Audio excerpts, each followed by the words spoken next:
Assalamualaikum warahmatullahi wabarakatuh. Perkenalkan, nama saya Muhammad Putra Wibisono. Di sini saya akan menjelaskan mengenai materi Technopreneurship sesuai dengan judul pada video kali ini, yang mana saya telah merangkum menjadi beberapa poin berikut.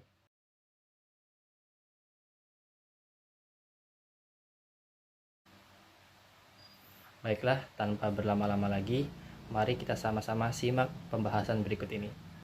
Poin yang pertama, definisi tentang Technopreneurship beserta tujuan dan implementasinya.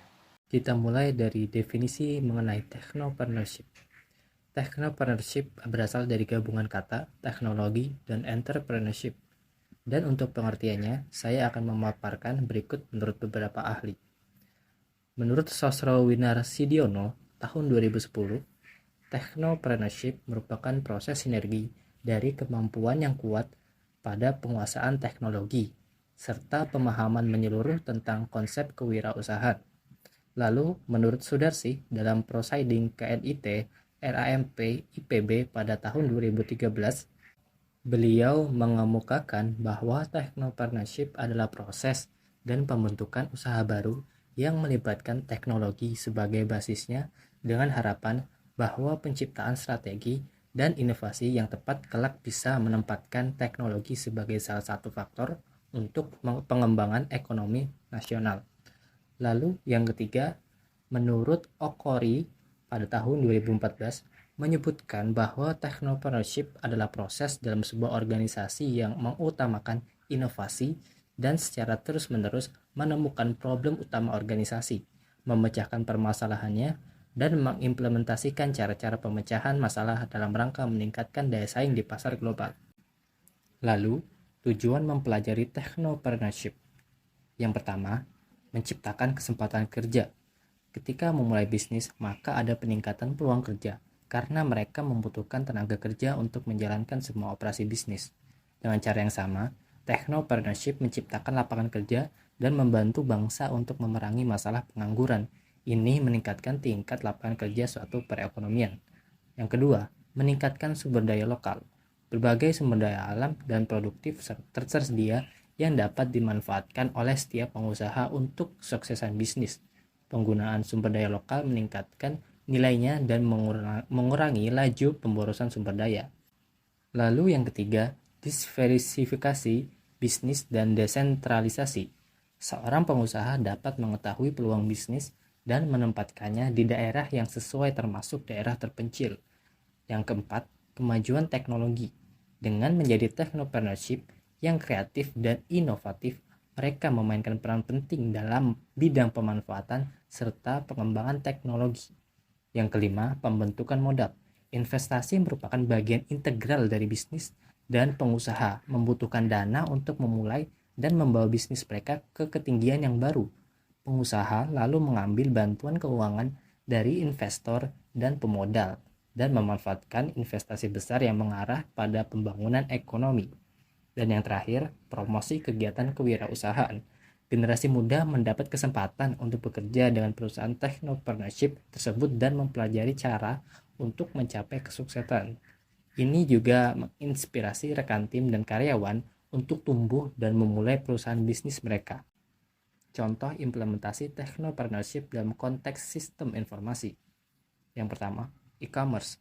Menurut Chris Guillebeau, seorang penulis dan pakar kewirausahaan, teknologi telah memungkinkan para technopreneur untuk menciptakan platform e-commerce yang memanfaatkan kekuatan internet dan teknologi untuk menghubungkan produsen dan konsumen secara global. Contohnya adalah Amazon, yang telah mengubah cara orang berbelanja dan menyediakan platform e-commerce yang komprehensif dan efisien. Lalu yang kedua, aplikasi mobile berbasis lokasi. Menurut Steve Blank, seorang pengusaha teknologi dan dosen kewirausahaan, aplikasi mobile yang memanfaatkan teknologi lokasi telah membuka peluang baru dalam sistem informasi. Contoh implementasi adalah Uber, yang menggunakan teknologi GPS untuk menghubungkan pengemudi dan penumpang secara real time, mengubah cara orang memesan taksi. Lalu yang ketiga, teknologi keuangan atau fintech. Menurut Eric Ries, penulis buku The Lean Startup, teknologi keuangan telah menjadi bidang yang menarik bagi technopreneur. Contohnya adalah perusahaan seperti Square yang menciptakan solusi pembayaran berbasis mobile yang memungkinkan pedagang kecil untuk menerima pembayaran dengan mudah dan efisien. Lalu ada beberapa contoh implementasi lainnya seperti analitik data, Internet of Things atau IoT, yang terakhir blockchain. Poin kedua, konsep bakar duit di dunia startup. Konsep bakar duit di dunia startup.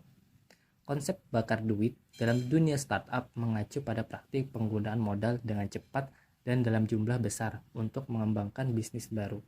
Istilah ini sering digunakan untuk menggambarkan tahap pertumbuhan awal di mana perusahaan startup berfokus pada pertumbuhan agresif dan eksplorasi pasar dengan menghabiskan sebagian besar modal yang mereka miliki atau diperoleh melalui pendanaan eksternal. Pendapat para ahli tentang konsep bakar duit dalam dunia startup dapat bervariasi. Beberapa ahli mendukung pendekatan ini, sementara yang lain mengkritiknya. Berikut adalah beberapa pendapat dari para ahli. Yang pertama, pendukung pendekatan bakar duit. Contohnya seperti Mark Andreessen, pendiri Andreessen Horowitz, menyatakan bahwa menghabiskan uang dengan cepat dapat memungkinkan startup untuk mencapai skala yang lebih besar dan memanfaatkan peluang pasar yang terbatas. Dia berpendapat bahwa startup yang tidak agresif dalam penggunaan modal mungkin kalah bersaing dengan pesaing yang lebih agresif. Lalu, kritik terhadap pendekatan bakar duit. Contohnya adalah Steve Blank, seorang pengusaha dan pendidik di bidang kewirausahaan, berpendapat bahwa penggunaan modal secara berlebihan dan tidak efektif dapat mengarah pada pemborosan dan kegagalan bisnis. Menurutnya, startup harus tetap fokus pada pengembangan produk yang berkualitas dan mencapai pertumbuhan yang berkelanjutan, bukan hanya membuang-buang uang untuk mendapatkan pertumbuhan yang cepat namun tidak berkelanjutan. Poin ketiga, definisi marketing mix beserta tujuan dan implementasinya. Definisi marketing mix. Marketing mix juga dikenal sebagai bauran pemasaran, sebuah konsep yang mengacu pada kombinasi elemen-elemen pemasaran yang digunakan oleh perusahaan untuk mempromosikan produk atau layanan mereka secara efektif kepada target pasar. Marketing mix ini terdiri dari 4 komponen utama yang dikenal dengan istilah 4P: produk, harga atau price, promosi atau promotion, dan distribusi atau place. Tujuan dari marketing mix adalah untuk mencapai keberhasilan pemasaran dengan mempengaruhi perilaku konsumen dan memaksimalkan kepuasan pelanggan. Berikut adalah beberapa tujuan utama dari penggunaan marketing mix. Yang pertama, meningkatkan kesadaran produk. Salah satu tujuan utama dari marketing mix adalah meningkatkan kesadaran konsumen tentang produk atau layanan yang ditawarkan. Melalui strategi promosi yang efektif, perusahaan dapat menginformasikan dan membangun pengetahuan tentang produk mereka di antara target pasar yang relevan. Yang kedua, meningkatkan penjualan dan pangsa pasar.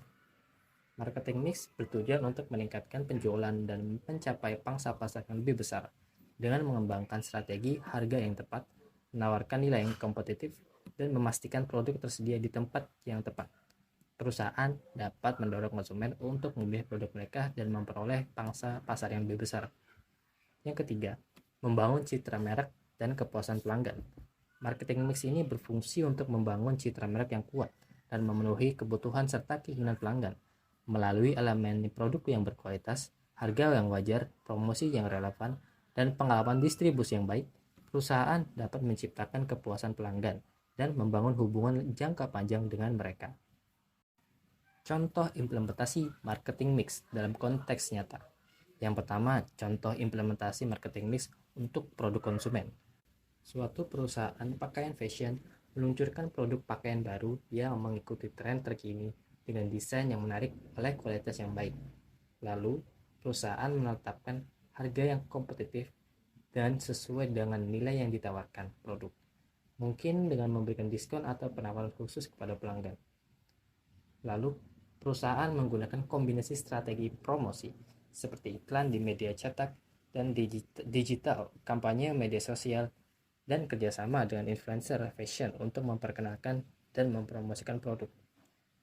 Produk tersedia di toko retail, e-commerce, dan mungkin juga melalui mitra distribusi untuk memastikan ketersediaan yang luas dan mudah diakses bagi konsumen.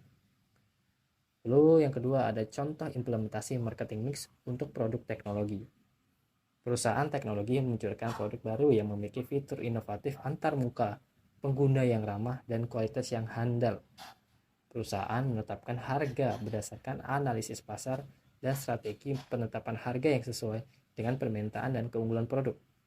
Perusahaan menggunakan strategi pemasaran digital seperti iklan online, kampanye email, dan ulasan produk positif dari pengguna untuk mempromosikan produk secara efektif.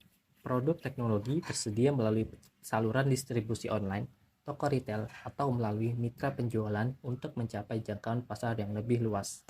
Poin yang keempat, definisi bisnis plan beserta kerangka dan manfaatnya. Definisi bisnis plan. Bisnis plan adalah dokumen tertulis yang merinci rencana bisnis sebuah perusahaan. Ini mencakup deskripsi bisnis, tujuan, strategi, analisis pasar, rencana keuangan, dan langkah-langkah operasional yang akan diambil untuk mencapai kesuksesan bisnis. Bisnis plan berfungsi sebagai panduan dan alat komunikasi yang membantu pemilik bisnis, manajemen, dan pihak lain dalam memahami visi, tujuan, dan jalur yang akan diambil oleh perusahaan. Kerangka bisnis plan. Kerangka bisnis plan terbagi menjadi 4. Yang pertama, keuangan. Bagian keuangan dalam bisnis plan mencakup proyeksi keuangan seperti laporan laba, rugi, neraca, dan arus kas. Ini mencakup perencanaan, pendanaan, perkiraan pendapatan, pengeluaran, dan analisis keuangan lainnya. Yang kedua, konsep bisnis. Bagian konsep bisnis menjelaskan ide bisnis secara menyeluruh, termasuk deskripsi produk atau layanan yang ditawarkan, target pasar, analisis pesaing, strategi pemasaran, dan proposisi nilai unik yang membedakan bisnis dari pesaing. Yang ketiga, operasional. Bagian operasional berfokus pada proses dan langkah-langkah yang diperlukan untuk menjalankan bisnis sehari-hari. Ini mencakup struktur organisasi, tugas dan tanggung jawab karyawan, rantai pasokan, infrastruktur yang dibutuhkan, dan perencanaan operasional lainnya. Yang keempat, marketing. Bagian pemasaran berisi strategi pemasaran dan promosi yang akan digunakan untuk memasarkan produk atau layanan kepada target pasar. Ini mencakup analisis pasar, strategi penetapan harga, distribusi, promosi, dan rencana komunikasi untuk mencapai tujuan pemasaran. Manfaat dari bisnis plan. Menggambarkan arah bisnis. Bisnis plan membantu pemilik bisnis dan tim manajemen untuk menggambarkan arah dan visi bisnis mereka. Ini membantu dalam memetakan strategi dan tujuan jangka pendek dan jangka panjang. Mendapatkan pendanaan. Bisnis plan yang solid dan terperinci dapat membantu dalam memperoleh pendanaan dari investor, mitra bisnis, atau lembaga keuangan. Bisnis plan menyediakan informasi yang diperlukan untuk membuktikan potensi keuntungan dan mengurangi risiko bagi para pemangku kepentingan. Pengambilan keputusan. Bisnis plan memberikan kerangka kerja yang jelas untuk pengambilan keputusan. Ini membantu pemilik bisnis untuk mempertimbangkan berbagai faktor dan melakukan analisis yang tepat sebelum mengambil keputusan strategis. Poin kelima atau poin yang terakhir, kesimpulanku tentang technopreneurship. Menurut saya, materi tentang technopreneurship itu sangat membantu dalam menumbuhkan motivasi untuk menjadi pengusaha dalam diri saya, terlebih khusus dalam bidang teknologi. Technopreneurship mengajarkan keselarasan antara teknologi dan bisnis, yang mana memiliki potensi yang besar pada era sekarang. Kita bisa menjadi seorang yang pro dengan teknologi, namun tetap memiliki usaha-usaha yang menguntungkan melalui prosesnya bisnis. Telah banyak materi yang menarik yang sudah saya dapatkan dari materi technopreneurship, seperti halnya konsep kegiatan marketing dan kerjasamanya, lalu finansial dan business plan, lalu bagaimana keberhargaannya uang pada masa sekarang dibandingkan dengan uang pada masa yang akan datang, pada konsep time value of money, dan bagaimana kita memikirkan sebuah konsep menganalisa strategi sistem informasi di masa depan dengan adanya investasi, SITI, dan value chain. Dari semua pembahasan tadi yang sudah sebelumnya saya bahas, saya harapkan kita semua bersama dapat mengimplementasikan dan mengembangkan secara terus-menerus ke depannya terkait dengan semua yang saya bahas tadi. Sekian pembahasan video saya, kurang lebihnya mohon dimaafkan. Semoga pembahasan tadi juga bermanfaat bagi kita bersama. Saya ucapkan terima kasih atas perhatiannya. Wassalamualaikum warahmatullahi wabarakatuh.